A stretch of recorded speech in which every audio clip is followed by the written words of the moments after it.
স্বামী বিবেকানন্দ আৰু এজন যুৱক। এটা অনুপ্ৰেৰণামূলক কাহিনী। কেতিয়াবা আমি অনুভৱ কৰোঁ যে অতি কঠোৰ পৰিশ্ৰম কৰা স্বত্বেও আমি আমাৰ লক্ষ্যত উপনীত হ'বলৈ সক্ষম নহওঁ। এনে কিয় হয়? এই কাহিনীটোত আজি আমি আলোচনা কৰিম। ভিডিঅ'টো শেষলৈকে চাই থাকিব। এবাৰ স্বামী বিবেকানন্দই তেওঁৰ আশ্ৰমত এটা কুকুৰৰ পোৱালিৰ সৈতে খোজকাঢ়ি আছিল। তাৰপিছত এজন যুৱক তালৈ আহিল। যুৱকজনক চিন্তিত দেখা গৈছিল। তেওঁ স্বামীজীৰ ওচৰলৈ গৈছিল আৰু স্বামীজীৰ ভৰিত ধৰি কান্দিবলৈ আৰম্ভ কৰিছিল। আৰু স্বামীজীক কৈছিল যে, স্বামীজী, আপুনি অনুগ্ৰহ কৰি মোক এটা সহায় কৰক। স্বামীজীয়ে তাক তুলি লৈছিল আৰু তাক শান্ত হ'বলৈ কৈ তাৰ সমস্যাটো ক'বলৈ কৈছিল। তেতিয়া যুৱকজনে কৈছিল, স্বামীজী, মই এজন শিক্ষিত আৰু পৰিশ্ৰমী যুৱক। তথাপিও মই মোৰ কোনো কামতে কিয় সফলতা পোৱা নাই? স্বামীজীয়ে তেওঁৰ সকলো কথা মনোযোগেৰে শুনিছিল আৰু তাৰপিছত কৈছিল যে, মই নিশ্চিতভাৱে আপোনাক সমস্যাৰ সমাধান ক'ম, কিন্তু তাৰ আগতে আপুনি মোৰ এটা কাম কৰিব লাগিব। যুৱকজনে সুধিলে, স্বামীজী, কি কামনো বাৰু? স্বামী বিবেকানন্দই কৈছিল যে, আপুনি এই কুকুৰটোক এটা দীঘলীয়া দূৰত্বৰ বাবে খোজ কাঢ়িবলৈ লৈ যাব লাগিব।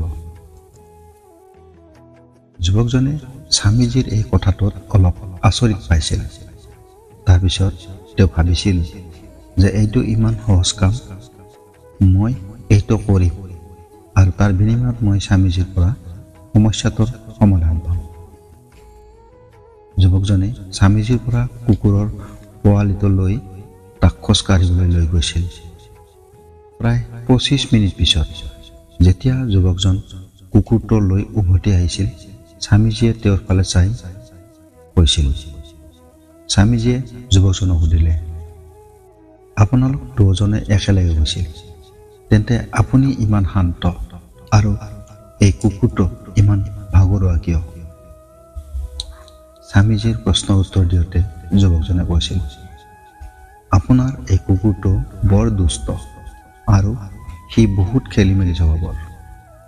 আনকি তাক মই কোলাত ল'ব বিচাৰিছিলোঁ, কিন্তু সি মোৰ মতে একো নকৰি সি সকলোবোৰ এৰি অন্য ফালেহে গৈছিল। সি আন জন্তু আৰু মানুহক দেখি বিচলিত হৈছিল আৰু তেওঁলোকৰ ওপৰত ভুকিবলৈ আৰম্ভ কৰিছিল।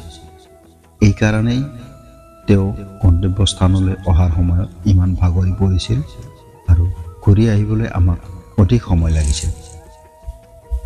যুৱকজনৰ কথা শুনি স্বামীজীয়ে তেওঁৰ ফালে চাই হাঁহি হাঁহি ক'লে, আপুনি নিশ্চয় আপোনাৰ সকলো প্ৰশ্নৰ উত্তৰ পাইছে।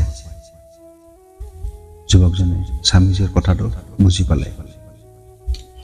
এই কুকুৰটোৰ দৰে তেওঁ নিজৰ লক্ষ্যত বেছি গুৰুত্ব নিদি আৰু অপ্ৰয়োজনীয় বস্তুত তেওঁৰ মূল্যৱান সময় অপচয় কৰি আন লোকৰ পিছফালে দৌৰি আছিল।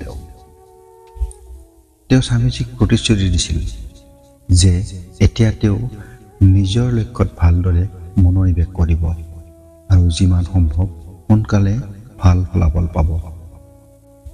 প্ৰিয় দৰ্শক, আপুনিও যদি এই যুৱকজনৰ দৰে আপোনাৰ লক্ষ্যৰ পৰা বিচ্যুত হৈছে আৰু যদি আপোনাৰ উত্তৰ হয়, তেন্তে লগে লগে বাকী সকলোবোৰ উপেক্ষা কৰক আৰু আপোনাৰ লক্ষ্যত মনোনিৱেশ কৰক।